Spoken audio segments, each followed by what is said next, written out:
Siya! May secret affair kami ng office mate ko. Hindi ko matigilan kasi sobrang galing niya sa...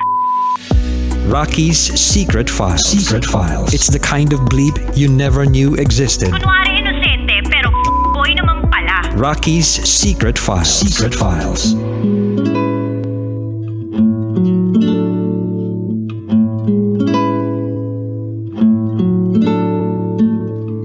And we're back.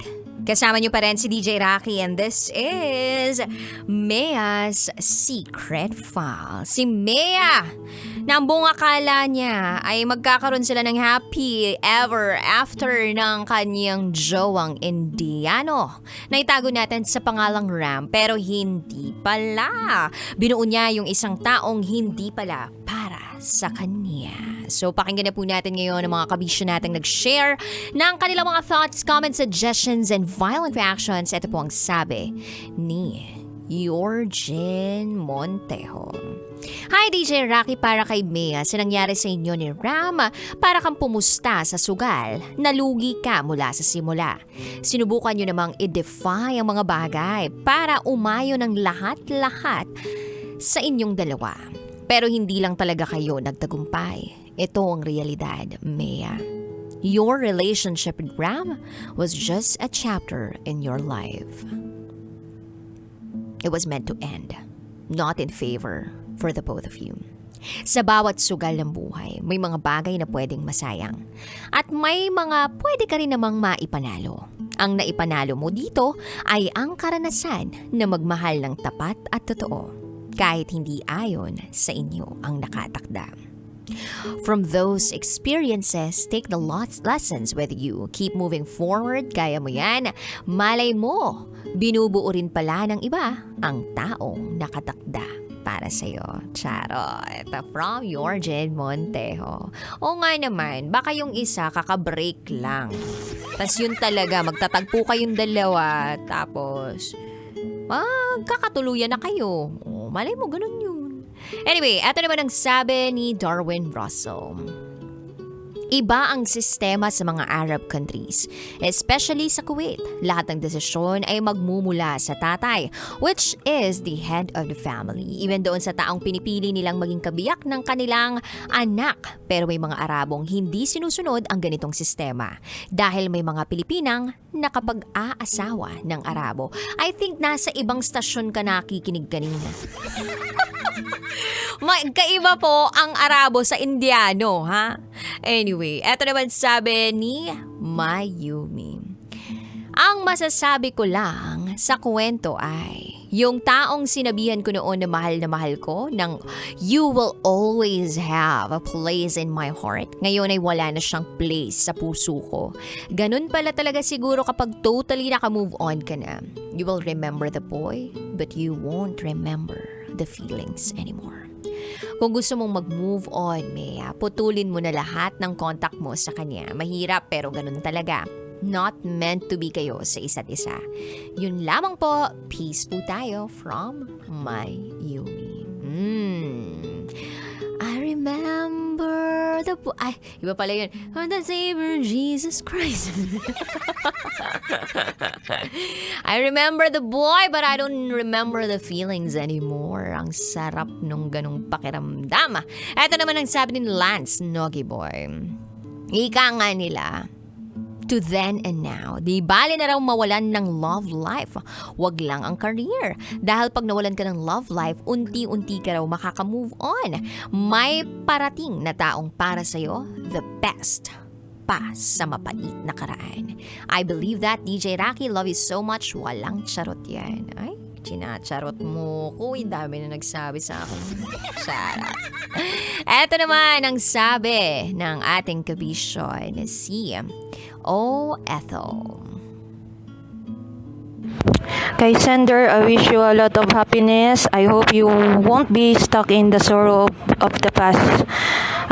Today, it will be somebody or someone will tell you that you deserve all the happiness in the world. Someday, never ever na mag-stop ka dreaming at keep praying na darating na yung partner mo. Kahit nandyan ka sa Kuwait, sender, alam kong marami pa rin makakagusto sa'yo dahil nasa sitwasyon ka na nasa best of you na complete na ang iyong self mo, tapos may trabaho ka pa. Yun lang, DJ Rocky. Happy 11th anniversary sa'yo. Best of luck. Thank you so much, Ethel. Nandiyan ang trabaho mo. Eto pa sabi ni Robert Tirao, nakakainis talaga. Yan yung maghihintay ka ng 3 taon tapos hindi pala maging kayo sa huli, pero kay sender nagmahal ka lang at walang mali sa ginawa mong yan. Antay ka lang at darating yung tamang taong mamahalin ka. From Robert Tirao. Hi din po kay Charles Sacco. Pinatagal ng ilang taon pero walang kasiguraduhan. Hi. Always check the plans of a person and see the difference. Mismatch pala kayo. Hindi kayo meant to be. Yung iba nga dyan umabot ng 10 taon. Pero nung tinanong kung ano ng plano, boom. Ganun lang daw. Masaya. Wala naman akong masabi sa SF ngayon, but all I know is always check the label, the plans, and see the difference. Bali, wala ang label kung wala kayong konkretong plano. Good luck sa mga manghuhusga, sa mga kabisyo natin out there. Ay, grabe naman yung mapanghusga na yan. Hi kay Jomar Palulim. Sabi niya rito, makakahanap ka rin ate. Yung pwedeng ibigin at ibigin ka pabalik. Ha? Hi din po kay ate Katrina San Jose na sabi, minsan talaga dapat naman nating unahin ang sarili natin. Lalo na kung feeling mo ay masasaktan ka lang sa huli. Hindi lahat ay may lakas ng loob na lumaban o sumugal sa pag-ibig. Lalo kung takot tayong masaktan. Hindi kita masisisi, sender, sa part na yon. Pero gusto ko lang sabihin na kahit gaano mo pa kabisado yung lyrics ng magbalik, hindi na siya babalik. Meron talagang darating sa buhay natin na mamahalin tayo para saktan lang ulit. Mahalaga, sanay na tayo.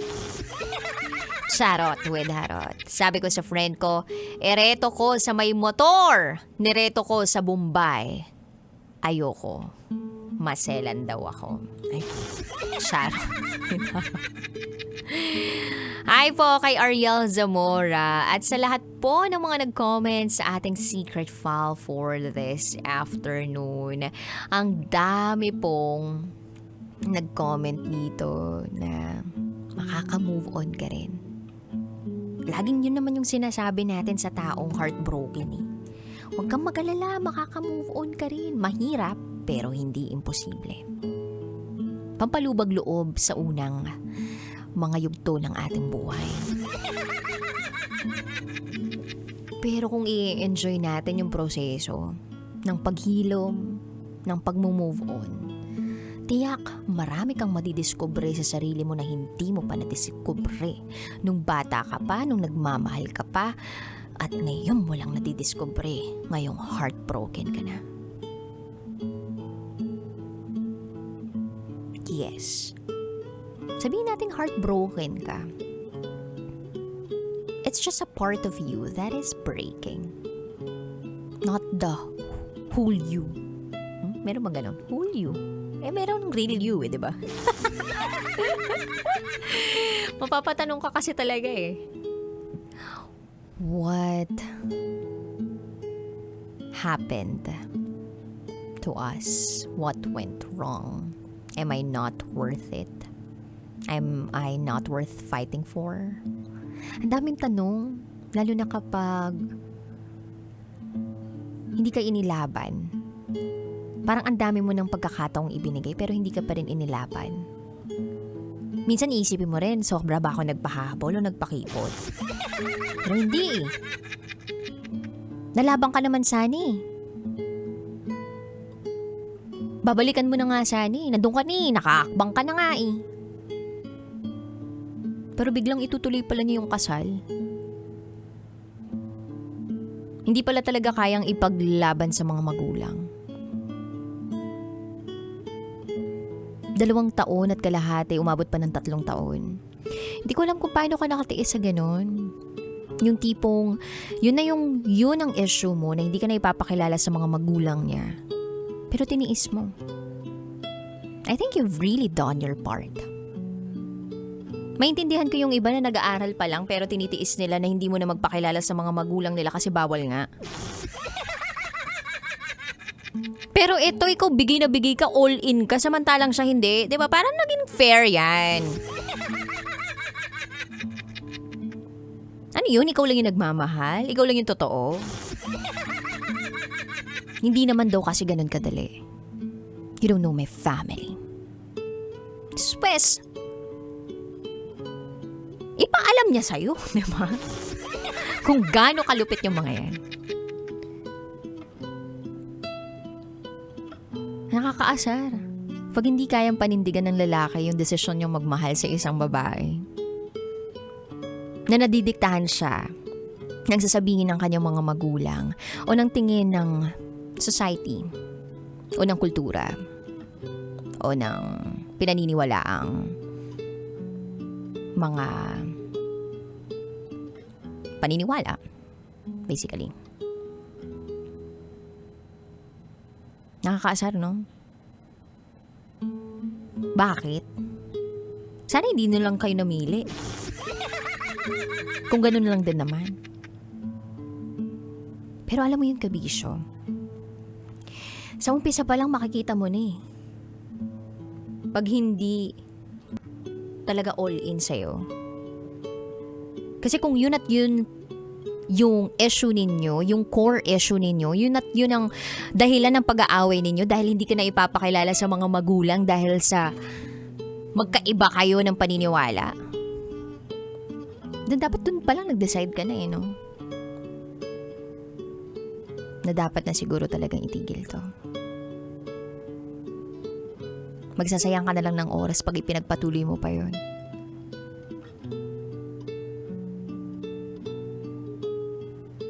Wala pong masama sa mga kanya-kanyang paniniwala, certain beliefs, culture, religion. Wala pong masama doon kung yun talaga ang ikinalakihan ninyo.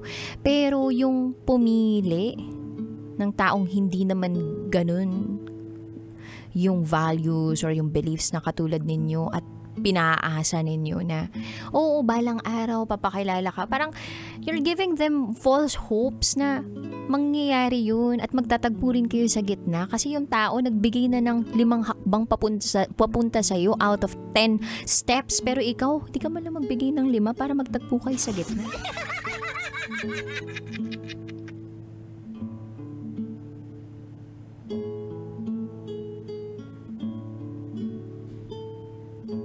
Kung makikita mo siya magiging problema, then ngayon pa lang i-resolve nyo na. Pag hindi siya mare-resolve o magagawa ng paraan, ang tanong mo sa sarili mo dyan, can you live with it? Or can I live with it for the rest of my life just in case hindi to ma-resolve? Or should I let go of this person because I can't live with this forever? Yun eh. Meron tayo yung mga negotiables, non-negotiables.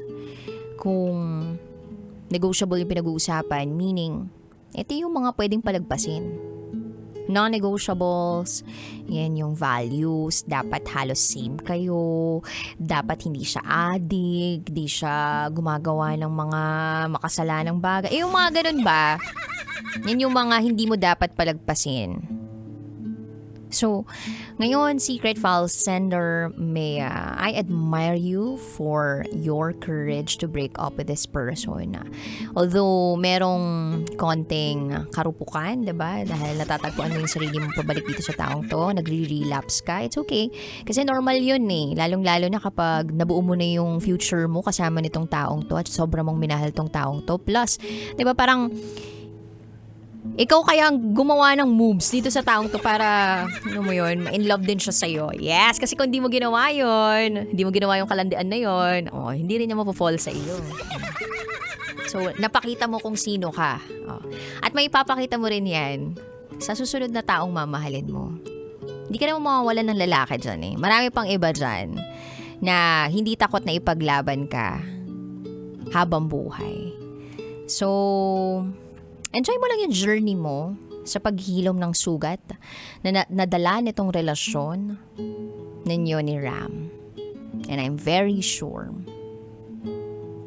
matatagpuan ka rin niya at matatagpuan mo rin siya. There is a beauty in waiting. Hindi madaling mag-move on, pero hindi imposible. Your heartbreak will be your greatest blessing. Claim it. Sa mga kabisyo po natin out there na gustong mag-share ng kanilang secrets, share to me raketera@gmail.com. Ayan! Sa mga ayaw naman mag-share ng kanilang secrets, okay lang. Ako na lang may i-share sa inyo. Hindi na po ito secret, no? Aliwan Fiesta na po sa June 27, 28, 29. Kaya ano pang hinintay ninyo? Block your calendars at i-check nyo na po ang social media accounts ng Aliwan Fiesta to know more about the details of the grandest festival here in the Philippines. I gotta say, GTG as in got to go. This is me, DJ Raketera, your Basa Princess. Up next na po, Diego Bandido. At kayo nakatutok dito lang yan sa 90.7 Love Radio. Kailangan pa bang i-memorize yan? Basic. Lift your head. Kailangan pa bang i-memorize yan? Love Radio. Basic!